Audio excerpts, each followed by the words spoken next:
I think young people are very motivated to be engaged in politics, but it might not be in the terms of voting.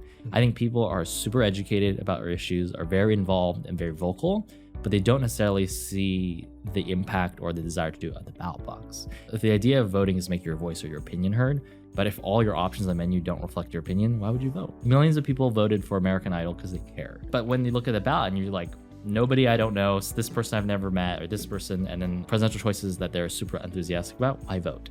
I think that's what you're seeing bear out in this election cycle right now is, I don't really like my choices, I don't like my options.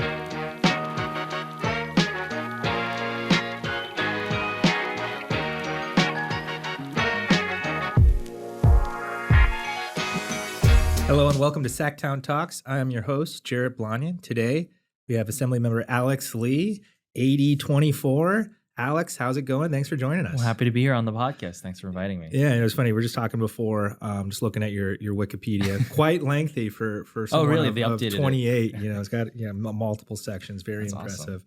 Kind of what struck me is like literally you went from like college to being elected. And it's kind of funny. We were talking to, some members and everything, and it's like, it's pretty cool to have a legislature that has so many different experiences, right? You have, members who are parents, you have members, who are, been around for a while, have the experience.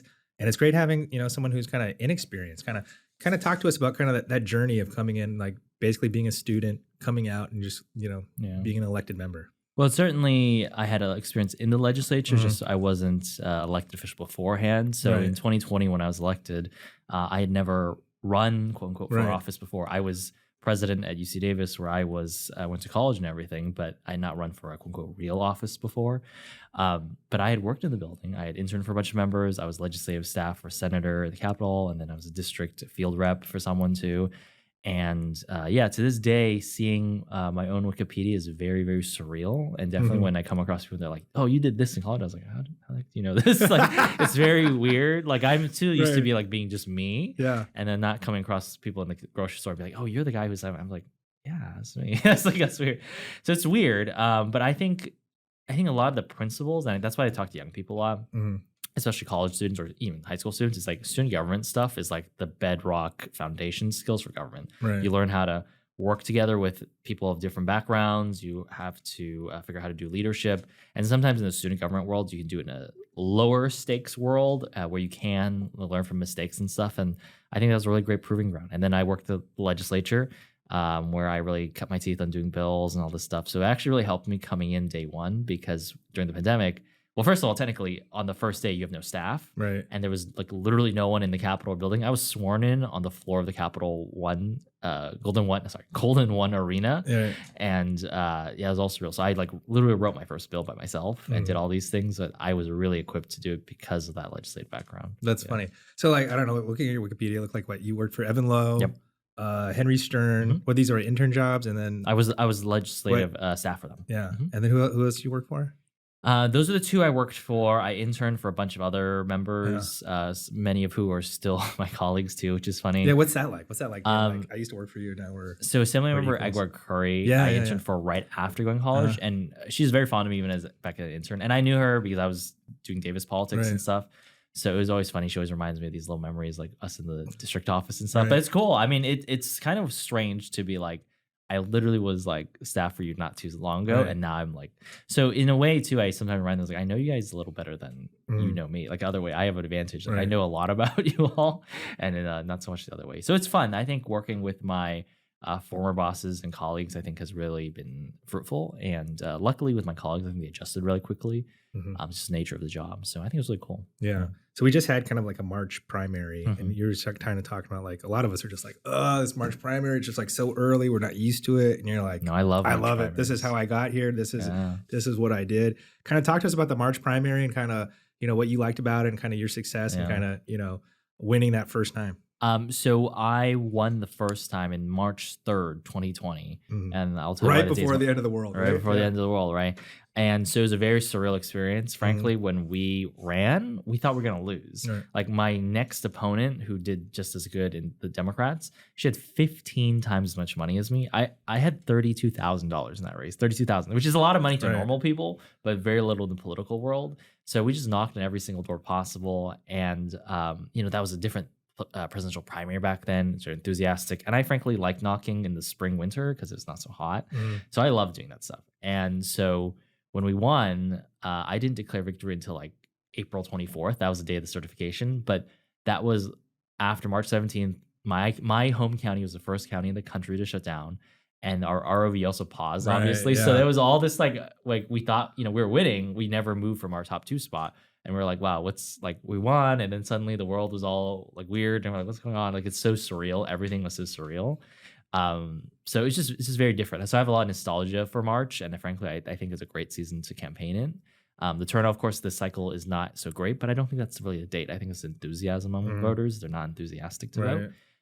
But I really do like the March primary though. I do. That's interesting. So basically, like everyone thought, like, oh, it's Alex. He's like this, like Gen Z millennial, like he's on like TikTok, and that's how he's getting all his votes. But you're just saying it's just door to door. You just went door to door. I'm awful on TikTok, and you just handed people, like, hey, I'm Alex. We knocked on like 30,000 doors, just like old school retail politics. Wow, retail politics. Yeah, no, I mean it's like I'm pretty rubbish at social media. It's pretty bad. So no, a lot of it was just the like very interpersonal, like talking to people at the doors, going to tiny little barbecues. I still remember all the fun things we did. And then how many votes did you get? How many? I came in second place in the primary, and I was like 16% of the vote or something like that. But there's a lot of Democrats, running. Right. But I literally was like nobody, right? I was never elected in the district. There are people literally who had been elected longer than I've been alive at that point. And we had like one of the poorest campaigns too. So the miracle of us getting up there was that hard work. It wasn't because I had spent on no mail. I had no mail money too. I was talking to some of my staff from 2020. It was pretty depressing back then, knocking on doors. Right. And every day you see a new mail piece from my opponents. And I was like, damn, I wish I had that money. Yeah. I didn't. So, then like, so, let's talk about your first bill. Cause I remember this, it was the campaign finance bill, right? You came in, you felt you kind of like had a mandate, or this was something you were interested in, right? Kind of fixing campaign finance, fixing how campaigns were run to kind of rid of some of these like political, things that, just honestly don't look good, right? No, I don't. The best policy should be voted on, right? We should do what's best for the state. And a lot of the times that doesn't happen. Yes. Kind of talk to us about the experience of coming forward with that bill, kind of the backlash you kind of got. Yeah. Kind of the welcome to the big leagues moment you had. My first bill I introduced it on the first day of sworn in. It was a true promise to my district and something I really fundamentally believe in. So I'm one of like 2 members in the entire state legislature that doesn't take any direct corporate money, not corporate PACs or corporations themselves. And that's how the federal government is too. That's how the federal government is. That's correct. See, I'm glad you know that. So if I ran for president, I couldn't take money from a local small business in my district called Tesla. I wouldn't be able to take money directly from them. But Tesla today can give it from their company. They can go the Tesla Superfan Super PAC, create that, or they're part of the automotive industry, and there's lots of ways to give it, right? Or like Elon Musk could give you $2,700 or Elon himself, Musk, right? Yes, but it's only $2,700. It's not. Well, now it's $5,500. Well, for state, right? But federal is like much lower, right? Yes, for federal. It's for federal. Yes, you could do that too. Although curiously, that lobbyists can give to Congress members, which is interesting, which is what we have, but we don't allow lobbyists to give to legislators, which I think we got it right and they got it wrong there. But anyways, so that was a bill to ban corporations direct giving to candidates whatsoever, right? Actually, the state of Maine has that passed today. It is the law today. So we had that bill. It's very popular, I think, among people. Right. Not so popular among the legislature. And unfortunately, that bill died in its first committee and didn't even get a vote. And that was very interesting. Although, I was very clear that I knew something like this happened. I was talking to every single legislator about this, and not everyone shares my opinion about getting rid of corporate special interest money in our politics. But this is the fact of it today, right? The reason why our elections are so bombarded with ads and spam and text and everything, and there are all sorts of crazy like funder groups with all the disclaimers now, because there's so much dark corporate money out there right now. Right. And it's kind of like, so, we kind of talk about like, you kind of got to like plod along, right? You have an idea, you got 12 years, kind of see it through, kind of, are you still on this path? Is this something you still are working on? And kind of how are you kind of plodding along on that line? We had a bill this last year too and made it to the floor. We just couldn't get to 54, was to ban foreign influence corporations from spending elections whatsoever, contributions or independent expenditures. And this was to close the Citizens United loophole. So if you're a US-based company, quote unquote, but like you have a strong shareholder presence from Saudi princedom or Russian oligarch, you technically are American company, but your shareholders and your decision makers aren't. That's a big problem. So we got that bill all the way to the floor. Unfortunately, we did not get it passed at the Assembly, but it's been making a lot of progress on its way on the campaign finance reform world. I also have working with Senator Umberg on publicly financed campaigns so that we allow everyday people to also have ability to contribute. And there are cities out there like Los Angeles too that have a public financing program of some sort, but we want to allow the state and also non-charter cities and counties to do the same. So we're hopefully going to put that on the ballot in 2024. So we're making a lot of headways in campaign finance world, and it's something I'm very passionate about too. Yeah, it was interesting. So I remember you came in 25. And it was kind of like out of nowhere. And like, it's happened once in a while before, like a candidate wins that nobody thinks. And then there's always some like grizzled veterans who's like, I'm going to knock that guy out. Oh yeah. And I'm going to take that guy out. I'm going to take him on like easy. So kind of like gearing up for that next election, right? You had Kansan Chu, right? Coming at you. My predecessor. Guy who had been there before, the name everyone knew. Oh yeah. Knew how to fundraise, how to run. Kind of, can you talk to us about that next election, the challenge of, the joy of being an assembly member is you run every other year. Right. So I was in 2021, I already started my reelection campaign. So that was literally the first. I hadn't even finished a whole year, right? And we already had to start the campaign path. And my predecessor, Kansan Chu, decided to try to get his old job back. So the reason I even got the spot was because he decided to run for local office, which he got absolutely crushed in, which, fun fact, was by a guy named Otto Lee, another Lee. So he was also crushed then. And then he was like, you know what? I'm going to come back and get my old job, even though he told everyone he didn't like being a state legislator. So then he tried to come back, and a lot of special interest money tried to help him out and boost him out. It's like literally $1 million was dropped in 1 month against me in the last month in June 2022. So I was one of the most expensive Democrat. $1 million against you. Wow. In 1 month, though. Wow. Not spread out, 1 month. So there was a lot of people getting so much ads, so much mails. It's horrible. But yeah, he tried to run, and we defeated him. We had twice as many votes as he did in the primary. But I wasn't sure. I had only been in office for like a year and a half at the point of the election. So it wasn't even a full 2 years yet. And I'm really glad the community stuck with me, and it wasn't a fluke. We knew how to campaign. We had a base. And it was same strategy, same just like knocking on doors. Yeah, similar. I mean, we obviously had more mail and ads and stuff. Like we had money to spend on stuff now. Right. But I was really proud is that there were a lot of long-time local electeds who knew Kansan too, but they chose me. They chose to stick with me. They saw my vision, how hard I worked, and understood the new path and I wanted to forge for our district. And they were like, this is the path we're going to. It was very different. And I think we're seeing a sea change even in my area. And that's why I think more and more young or even new people are coming into politics, right? Not just your same old recycled school board, city council people over and over again. It's funny. So like, 2020, like the world has changed since then. You're seeing a lot more remote work. And, I was just talking to people about legislative staff. We're seeing a lot of turnover, a lot of staff not coming back year over year. And kind of like a lack of enthusiasm about, I guess, politics in general, and believing you can make a change. And one guest we just recently had kind of attributed to like the West Wing to like a lot of people, like young people, like being into politics. Kind of what got you into politics as a young person, kind of interested, and kind of what are you seeing amongst our youth, kind of being engaged? It's funny because when people bring up West Wing, I was like, I was too young to watch West Wing. Yeah, I wasn't a watcher, but I like politics. I mean, I feel like the political thing for our generation right now is either going to be like a House of Cards or a Veep situation, which is so funny. They're the same plot, but just drastically different characters. Which you think about it, it's two people who end up becoming the president, but it's like so weird. But anyways, I think it's like young people are very motivated to be engaged in politics, but it might not be in the terms of voting.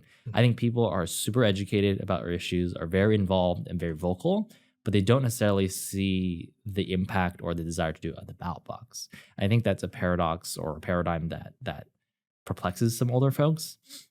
And the idea of this is like, if the idea of voting is make your voice or your opinion heard, but if all your options on the menu don't reflect your opinion, why would you vote? Right? Like millions of people voted for American Idol because they cared. It wasn't because it was going to change the world or something, right? Because they invested, right? They wanted to make a change. Yeah, make a change, right? People vote in Twitch chats just because they care about or they're entertained, right? But when you look at the ballot and you're like, nobody I don't know, this person I've never met, or this person, and then a president that presidential choices that they're super enthusiastic about, why vote?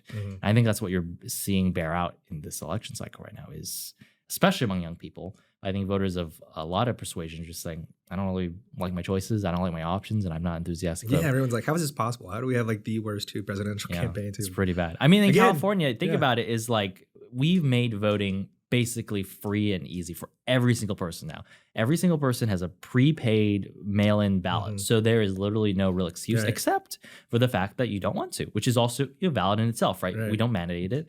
But think about, and I think in the larger national scope, and why I think Democrats should also have some cause concern is if we in California can't be bothered to go mail in our ballot. Yeah, was it 30% turnout this time? Yeah. Something like that's pretty low. So it's like, why would I, like, as a Georgian or a New Yorker, wait in line on Tuesday? Because they don't have these things, right? I kind of sometimes, like, when I talk to my other state legislative friends, you have to put effort in, Yeah, it is real effort. Like, you wait for hours to do this thing. And I'm like, that's horrible. Like, I don't even know if I would want to do that. Like, already, that's horrible.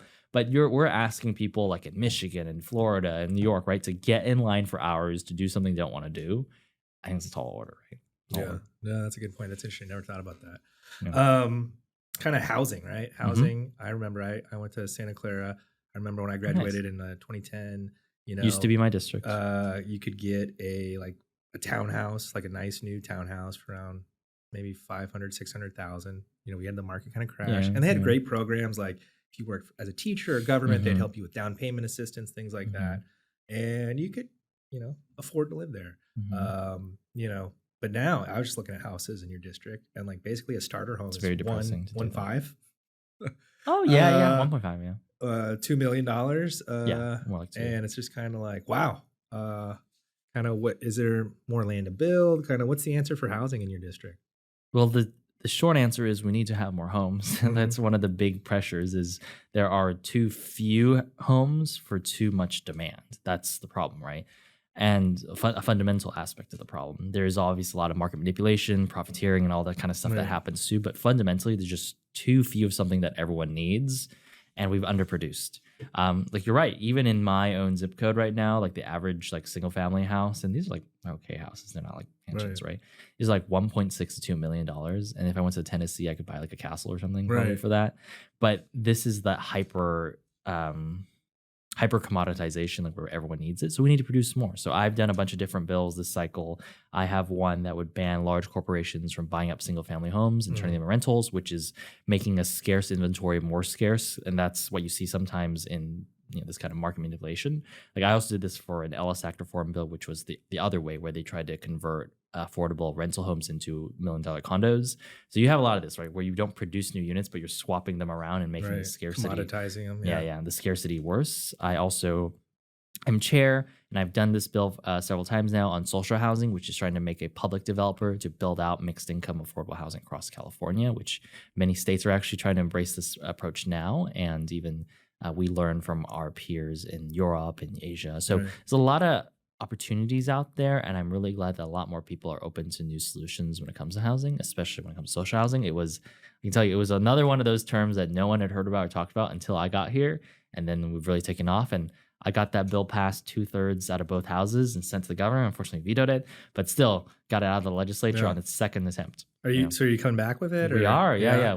This year it's 2881, I believe, and so we're coming back again. This time we also have a slightly companion bill. It's called the revolving loan fund. So basically the idea is to put a pool of money into a revolving loan. I loan it out to people to construct housing or social housing. And then over 30 years, the interest is either really, really low or 0%, and you just get it paid back, right? So that way the pot is restored, and then I give it back again. And I'm a really big fan of revolving loan funds. It's a aspect that's taking off in the country too, rather than a direct just, hey, I'm going to give you $1 million, go build something, right? But like, this is going to be a no or low interest loan. So I get back, so then we can keep leveraging. Oh, that's interesting. Yeah, because that's basically like, when Gavin Newsom was elected, he said, I want to build this many units a year. And like, we've never met it. And like every year it's just gotten harder. They had the pandemic, cost of goods, inflation. And we have interest rates super high. Like there's so many variables, and like a lot of them are out of our control. So that's cool to kind of come up with something that could help combat high interest rates and kind of help, people build something. Oh yeah, absolutely.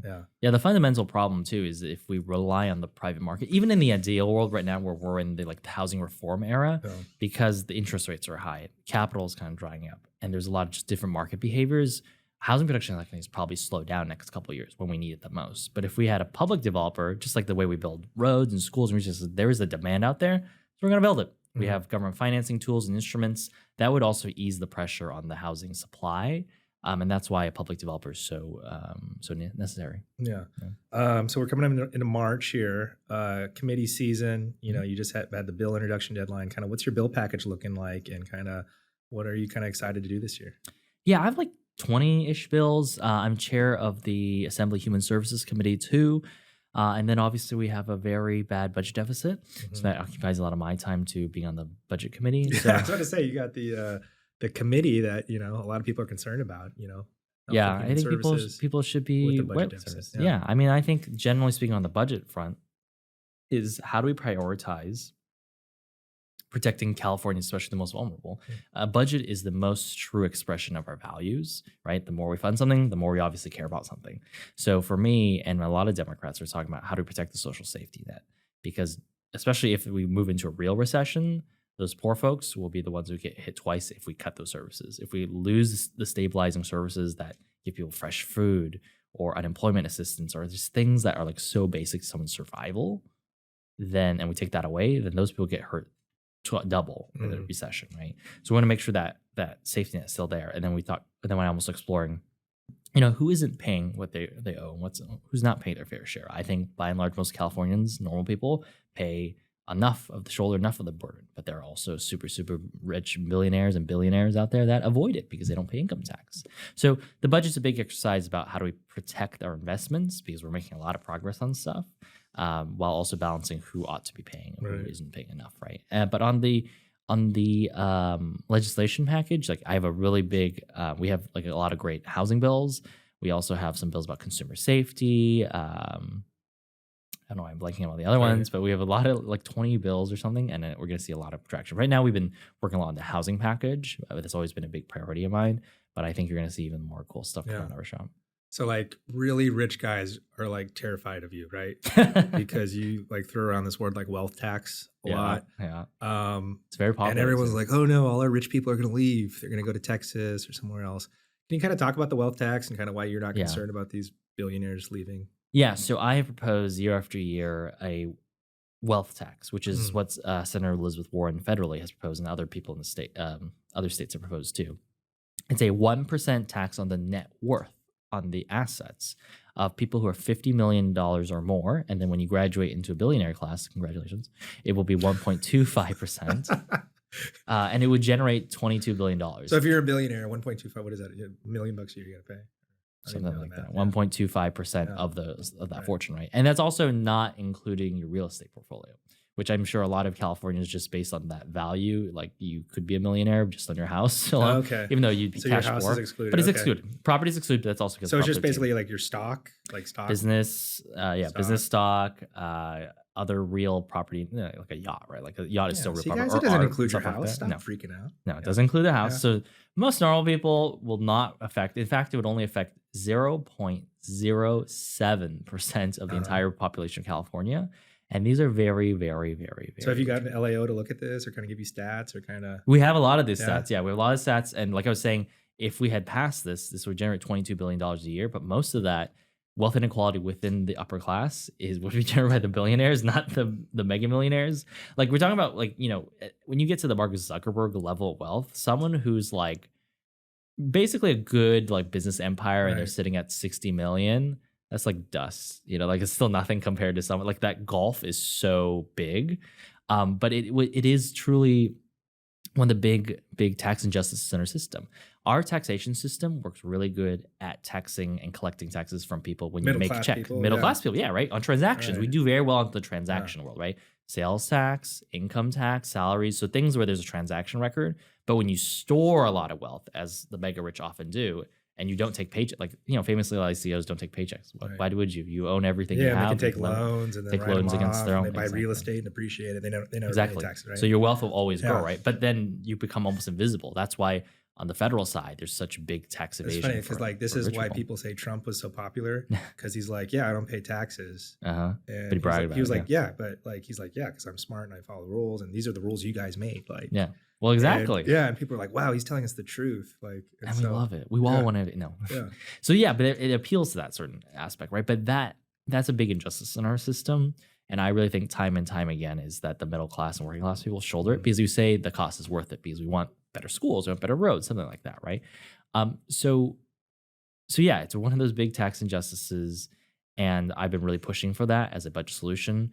And we also have our patriotic millionaires, which is a group of like rich people that also be like, yeah, we should be taxed more too. But it's a whole big dilemma, and I would say why tax flight issue isn't as big of a deal is for two reasons. Number one, the data always shows that there is migration, but the migration tends to be more working middle class people, right? Those people who are priced out of like even the Bay Area, like where I am, and they move to the Central Valley, or when they're really desperate, they move to a different state, right? Like most people don't want to do that. Rich people, like this is always going to be the game. The tax evasion is a whole different industry for them, and this is a cottage industry that they employ and keep created. If we create in California, they say, oh, then your Elon Musk, Mark Zuckerberg, they will move to this one state. Well, once we create, and that's why national would be better. Sure, national would be better. And then what about when they start having residencies in Switzerland? Or start having residency in Monaco? And then after we do a global one, they're going to move to the moon. This is just part of an aspect of the game. That's why Elon must go to Mars. Yeah, that's probably why. So he can have his own space colony out there. But this is all part of the game, right? It's like, and that's why I find it frustrating. And it's like we live in California. Like you want to live here. Like there's a you would pay $1 million to stay here, probably. Yeah. Oh yeah, for sure. And like when you get to certain richness level too, like what is residency anymore, right? Like these are all like many people approach these things thinking like you and I, where we're like we have a place that we basically live at most of the time. But if you're Jeff Bezos and or Taylor Swift and you're on your private jet and you're flying all over the world all the time, where's home anymore? What is that even? Like what is domicile? So I just find it a bit ridiculous that when people are skeptical of it, they say, oh, the rich will evade it or they'll try to dodge it. I'm like, they always do. That's part of the game, right? Like, because we do this, they dodge, we fix it, they dodge, we fix it. It's all part of the game, right? We don't create laws. We don't give up creating laws just because we think people will break them. That's funny. Have you talked to any billionaires who are like, yes, Alex, do it? Only millionaires, no billionaires. Yeah, I haven't had the honor. On the no, I'm not on the Christmas card list, unfortunately. Not yet. Not even his wife. No, not yet. Not foundation work. Labor law education for nail and salon industry. Kind of something you're working on. Talk to us about that. Yeah, so the nail salon industry is predominantly staffed by Vietnamese women, right? Mm-hmm. And in my district too, this is very much the case. And we want to make sure this is part of my part of my goal to make sure that our laws are enforced and equally applied for especially communities of color. Right. And my district is 60% Asian American, 60. So 6 out of 10 people are Asian American. And we want to make sure that those workers who work in this industry that's quite predominantly Vietnamese American, that those people still have the access to the same labor standards and labor protections. And a lot of that is in the knowing, right? When a lot of communities that aren't English savvy, aren't up to date with all the crazy stuff that happens up here, we want to make sure they understand what their protections are too. So this is one of those aspects to make sure that nail salon workers know their rights, basically. Right. No, that's interesting. So you're, I guess, the first openly bisexual member of the legislature. Kind of talk to us about that and kind of what's going on with the LGBTQ AI caucus. Mm-hmm. Yeah, the LGBTQ plus caucus. I think that's is it plus now? Okay. Here, I think this is how it's framed. I mean, we could, we might actually have more representatives next cycle too. Oh, interesting. Because you guys are losing a lot of people, right? You're losing Tony Atkins. You're losing. But I think we'll be like compensated with even new people. Like in 2022, we were the first state to reach 10%. So it's almost like equal representation among population or equitable representation among the population. We're the first state to reach 10% in 2022. So there's 12 of us. Mm-hmm. We're saying there might be 16 LGBT caucus members coming in after this election. And I actually will probably not be the only openly bisexual state legislator anymore. Sasha Renee Perez, who is winning her Senate race right now, won her primary, is also bi. So I might not be the only anymore. But I think it's really amazing. We're doing a lot of great strides in representation, but at the same time, we are fighting back on a lot of bigotry, hatred, and frankly misunderstanding. The right, the conservative far right, is really weaponizing us. They're using LGBT people as boogeymen, right? They're saying all these things are going to happen to you. They're indoctrinating your kids to be gay and all this stuff, right? And it's awful. But it's a rallying cry to get people whipped up into a moral crusade. So we're working on legislation in this state, at least, to defend our LGBTQ rights and prevent them from being undermined. But it's a scary time, I think, for the LGBT community when we've won so much progress. I couldn't believe I sat in a Scott Wiener trans rights hearing and just both sides of it, just the issues are very raw. People with strong opinions on both sides. So Yeah, definitely a lot of work to still be done. Well, a lot of it, and it's a lot of moral panic that's like whipped up in that fervor too. So it gets very, very ugly. Yeah. You know. Well, awesome. Well, thanks for coming on. Fascinated to talk to you. Great to finally get you on here. I've been itching to do it, and a great episode. Thanks for talking to us, and look forward to checking in with you again a little later this session to see what else you got going on. Awesome. Well, thanks so much, Jared. I appreciate it. Thanks, Alex. Thanks so much for having me on.